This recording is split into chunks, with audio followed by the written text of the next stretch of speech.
Okay, we are under my very dirty E63 2008 BMW M6 with stock mufflers and the few modifications to the stock exhaust I want to talk to you about. What I did was basically keep the exhaust mostly stock and remove restrictions.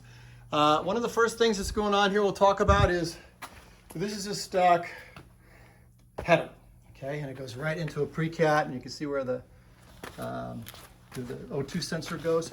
And you can see the collector tube is pretty big, and there's not much of a transition before it goes straight into a very big pre-cat. And it comes out with some rather large tubing.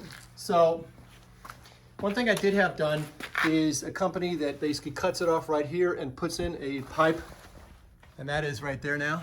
You can see there's a V-band clamp holding it together. And then this joins up with the regular system. So that has been removed. By the way, these things are almost exactly equal length. The only one that's slightly longer is that one. There's another video I've got which shows that. 77 millimeters, basically very, very close to 3-inch.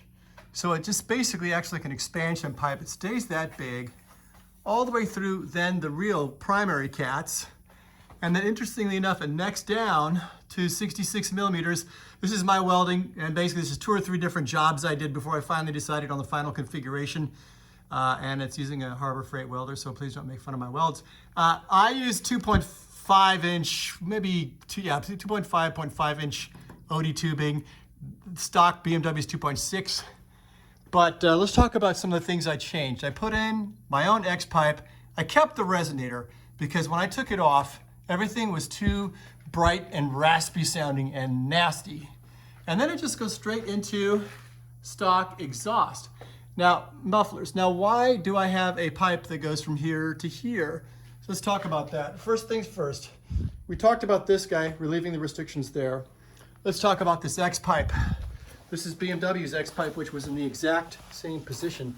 Why is it pinched from 2.6 down to something quite small as it goes through here? It is connected through the center here. And it's pinched this way too. That's for clearance. And it kind of dips down, but it's definitely squeezed in. And you've got these pinch points all over the place. All I did was replace it with a stainless steel cheap X pipe I found on Amazon that looks like this. And this is one where I actually bypassed the resonators, and I decided to take it off because I like the sound of the resonators. So I'm going 2.5 all the way straight through without that funny pinch. And as you can see, I can still clear everything just fine. I made my own brackets and my own braces, and I borrowed the rubber mounts. So there's no reason for them to have done that. They did it because they wanted to reduce noise, harshness, and vibration. So then we go into the stock resonator, which I said I like, and then basically out to stock mufflers.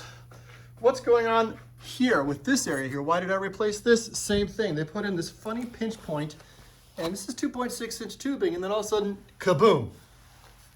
What the heck? And like the exhaust flow basically rides off of that and slams into that real hard. Why?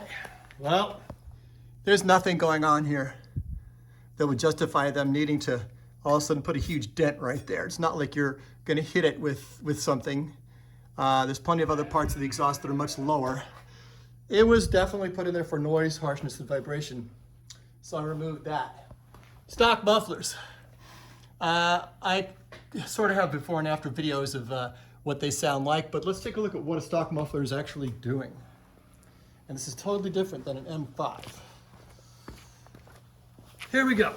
The exhaust comes in this way, and then there's a bit of a Helmholtz resonator, and this section is basically its own chamber. Splits off into the 2 tips. Each one is roughly 2.5 inches or so. In fact, I could verify that. And then there's this sort of jump chamber where it has to go from here to there and make it across, and there's also a baffle. So that means noise and gases can go in here. And this whole thing was filled up with fiberglass, okay? This was not. This was filled with fiberglass, and these 2 tubes are actually, as you can see, resonator tubes. So again, they're still trying to remove the bright harshness of the sound.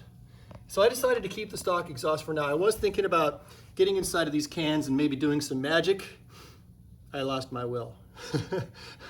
So, anyway, so they got the 2 tips here, and you got to remember that the flow comes in. There's a little J-pipe that sticks up and basically makes this into some sort of resonating chamber, like a Helmholtz resonator. It's got to jump across this area here, and you can see there's little trumpet-shaped guys there to help make the jump. But it's also baffled, and the reason why they have those perforated holes and all that fiberglass is because they're trying to, what a lot of people call resonate, which means to remove high-pitched, unwanted, raspy sounds. So that's the exhaust system. Now, here's the thing. Did I gain anything by doing this? I gained noise. It's definitely louder. It still sounds sort of OEM.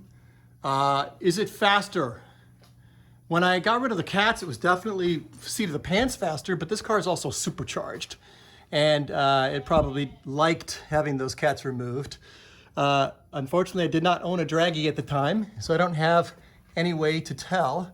And there's no way in heck that I'm gonna put all the old junk back on and test it. I don't care.